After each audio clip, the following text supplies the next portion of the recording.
अस्सलाम वालेकुम दोस्तों। आज मैं हाजिर हुआ हूँ ये देखने कहने के लिए कि भाई जिसको देखो वो ये बोल रहा है boycott Israel, boycott Israel, boycott Israel. तो क्या बॉयकॉट इसराइल करना चाहिए? क्या उसका फ़ायदा है, क्या उसका नुकसान है, या क्या है, किस तरह, क्या मतलब है क्या इसका?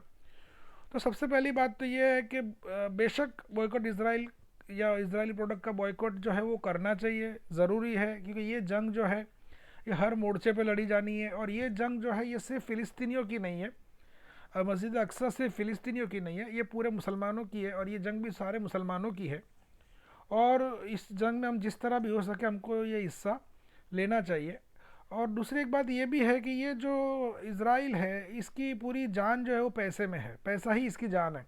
जैसे हम पुरानी स्टोरीज़ में देखते थे कि कोई राजा होता था या कोई जादूगर होता था, उसकी जान जो होती तो तोते में होती थी। तोते को मारो तो वो मर जाता था, वो इसको मारो तो वो नहीं मरता था। तोता मार दो वो मर जाता था। तो इस तरह इसकी जान पैसे के तोते में है, और पैसे के उस बलबूते पर ही उसने ये सारा खेल खेला है, जो पैलेस्टाइन की ज़मीन कब्ज़ा की है, जो इतने भारी भारी हथियार उसने ख़रीदे, या जो उसने आयरन डोम बनाया, या जो दुनिया के इतने बड़े बड़े दो लीडर्स को ख़रीदा, और वो दौड़ दौड़ के उसके हेल्प के लिए जा रहे हैं, या उसके वहाँ पे वॉरशिप भेज रहे हैं, और क्या क्या कर रहे हैं। ये बिना पैसे के ये चीज़ पॉसिबल नहीं है, ये पैसों के दम पे ही हो रहा है। इतने बड़े हमदर्द नहीं है वो उसके कि वो जाएंगे। तो सारा खेल जो है वो पैसे पर है, और वैसे भी जंग जो लड़ी जाती है पैसे से ही लड़ी जाती है, हथियार भी पैसे से ही आता है। तो उसका जो सोर्स है उसको थोड़ा सा अगर हम डैमेज कर सकते हैं तो हमको करना चाहिए, कि ये जंग जो है ये इस्लाम की जंग है, नहीं कि ये सिर्फ फ़िलिस्तीनियों की जंग है। तो ठीक है, तो अब ये बात तो क्लियर हो गई कि हमको बॉयकॉट करना है, और हर बंदा ये बोल रहा है। लेकिन कैसे करना है भाई?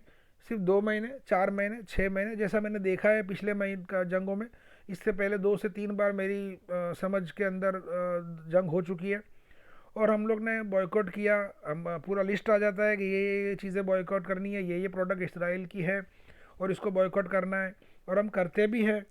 लेकिन फिर 4 महीने, 6 महीने, 8 महीने के बाद फिर हम भूल जाते हैं, क्योंकि मैंने खुद ने देखा है कि जो मुसलमान आज बॉयकॉट बॉयकॉट कर रहा है वो 4 महीने बाद, 6 महीने बाद खुद पेप्सी पी रहा होगा, खुद कोको कोला पी रहा होगा, खुद इजरायली प्रोडक्ट यूज़ कर रहा होगा। उसको याद भी नहीं होगा कि ये वही इजरायली प्रोडक्ट है और मुझे इसको यूज़ नहीं करना, या ये मेरे भाइयों का कातिल है। तो मेरे भाइयों, मेरा कहने का मकसद ये है कि अल्लाह ना करे, अल्लाह आपके ख़ानदान को, आपके घर वालों को हर मुसीबत से, हर तकलीफ़ से हिफाजत से रखे। I am sorry. लेकिन खुदा ना खास्ता अगर आपके घर वाले किसी को कोई कत्ल कर देता है, तो क्या आप उसके कत्ल के 3 महीने बाद, 4 महीने बाद, 6 महीने बाद आप उसी कातिल की दुकान से या उसके किसी जगह से आप परचेज़ करोगे, या आप उससे कोई वास्ता रखोगे? तो आप बिल्कुल नहीं रखोगे। आप ज़िंदगी भर उससे नफ़रत करोगे, ज़िंदगी भर उससे दूरी बना के रखोगे, और हमेशा आप कोशिश करोगे कि उसको कोर्ट के थ्रू कड़ी से कड़ी सज़ा दिलाई जाए। तो यहाँ पर भी हमारे इतने सारे भाइयों का कातिल है, 500 से 1000 से जितने तो सिर्फ उसने एक हॉस्पिटल पे मार दिए, और हॉस्पिटल तक को उसने नहीं छोड़ा। तो इतना बड़ा कातिल है, और उसको आप 3 महीने बाद भूल जाओगे, 3 महीने बाद उसको माफ़ कर दोगे, आप उसकी परचेस करना शुरू कर दोगे, आपको याद भी नहीं होगा कि ये इसराइली प्रोडक्ट। अभी आपको सब लिस्ट है, आपके पास सब कुछ है कि ये प्रोडक्ट इसराइली, ये है, वो है। अब फिर आपको पता भी नहीं होगा, आपको हर बार याद दिलाना पड़ेगा। यानी वो वैसे ही हो गया जैसे हम लोग रमज़ान में करते हैं। रमज़ान में हम लोग कूद कूद के नमाज़ें पढ़ रहे हैं, रोज़े रख रहे हैं। रमज़ान गया हम अल्लाह को भूल जाते, रमज़ान गया हम मस्जिद को भूल जाते। हमको पता भी नहीं होता कि यही मस्जिद है और यही अल्लाह है और हम मुसलमान हैं। तो हमारी तकलीफ ही है कि हम लोग जोश आता है तब काम करते हैं, जोश निकल गया फिर बैठ जाते ठंडे। ऐसे बॉयकॉट का कोई मीनिंग नहीं है, क्योंकि ये जितनी भी कंपनीज आपने नाम सुना होगा, पेप्सी है, कोका कोला है, लिवाइस है, लोरियल है, या नेस्ले है, किटकैट है, ये सारी कंपनीज जो है ये जायंट कंपनीज है, वर्ल्ड की ऑलमोस्ट नंबर 1 कंपनीज अपने सेक्टर की, और बहुत बड़े बिजनेसमैन है। छोटा से छोटा बिजनेसमैन जानता है कि बिजनेस के अंदर उतार चढ़ाव, अप्स एंड डाउन्स आते रहते हैं, और उसको पता होता है कि जब मेरा उतार चढ़ रहा है, या मुझे प्रॉब्लम चल रही है, या मेरा बिजनेस नहीं चल रहा है, या जिसको हम मंदी बोलते हैं या इन्फ्लेशन बोलते हैं वो चल रहा है, तो उसको किस तरह से निपटना है, और कब मेरे लिए सूटेबल टाइम आएगा तब मुझे बिज़नेस करना है, और टाइम सूटेबल नहीं है तो किस तरह से बिज़नेस को संभालना है। तो इतनी बड़ी जाइंट कंपनी को क्या नहीं पता होगा कि तुम बॉयकॉट करोगे? जैसे ही उनका वॉर स्टार्ट हुआ, ये कंपनीज ने पहले ही तैयारी कर ली होगी कि अब बॉयकॉट स्टार्ट होगा और उसको कैसे निपटना है।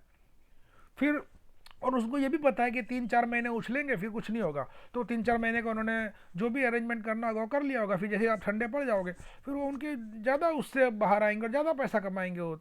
तो फिर फ़ायदा क्या हुआ? कुछ भी नहीं, जो सिर्फ आपने अपना मन बना लिया और ऐसा लगा कि हाँ मैंने स्टेटस रख लिया, मैंने ये कर लिया, मैंने दो दो पेप्सी नहीं खरीदी, मैंने 2 लॉरियल नहीं खरीदी, 2 लिवाइस नहीं खरीदी, मैंने बहुत बड़ा काम कर लिया, लेकिन कोई फ़ायदा नहीं, वो और मजबूत हो के आएगा।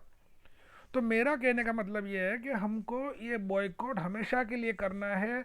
हमेशा याद रखना है कि ये हमारा कातिल है, और हमेशा याद रखना है कि ये इसकी प्रोडक्ट है और हमको ये नहीं खरीदनी है, चाहे कुछ भी हो जाए।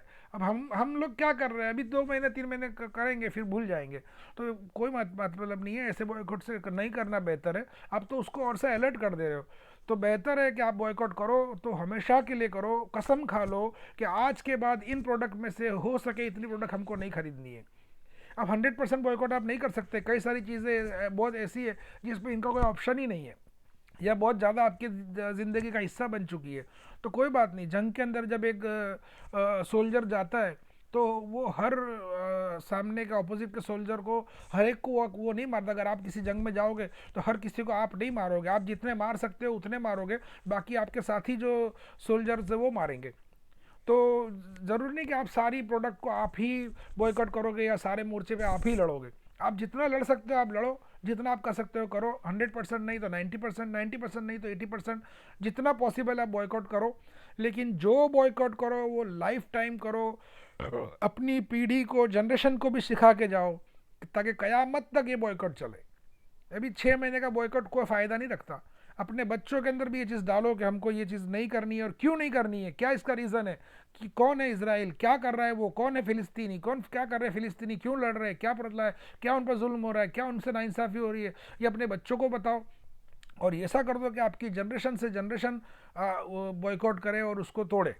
4 महीने का बॉयकॉट करके आप क्या तोड़ लोगे किसी को? कोई बिजनेसमैन 4 महीने में नहीं टूटता है। अगर आप में से भी कोई बिजनेसमैन होगा तो आपको ही पता है कि लॉकडाउन के अंदर जो 3-4 महीने का बिजनेस डाउन हुआ, तो क्या आप ख़त्म नहीं हो गए? आपने उसको रिकवर कर लिया, तो वो भी रिकवर कर लेंगे। फ़ायदा क्या होगा? कुछ भी फ़ायदा नहीं होगा। बॉयकॉट करना है तो जज्बे से करो, अल्लाह के लिए करो, अब दिखावे के लिए या किसी और चीज़ के लिए नहीं। तो बॉयकॉट करो तो पूरा करो और लाइफ टाइम करो, बल्कि क़यामत तक करो। तो आपका बॉयकॉट कुछ काम का है, कोई बॉयकॉट को कोई फ़ायदा है, और हो सकता है कि वो आपका बॉयकॉट शायद तो आपके फ़लस्तीनी भाइयों को कोई फ़ायदा या कोई मदद पहुंचा सके। तो ये एक मेरा मैसेज था। छोटा मुंह बड़ी बात हो सकती है, लेकिन मुझे लगा था कि भाई मेरी कौम यहाँ पर थोड़ा सा मिस्टेक कर रही है, तो मैं उनको मेरे समझ के हिसाब से मैं गाइड कर दूँ, तो मैंने ये कोशिश की है। बाकी अल्लाह आपको हिदायत दे और अल्लाह आपको इसके लिए गाइड करे और आप सही अमल कर सको। जज़ाकल्लाह खैर। अस्सलाम वालेकुम। पैलेस्टाइन जिंदाबाद, लॉन्ग लिव पैलेस्टाइन। अस्सलाम वालेकुम।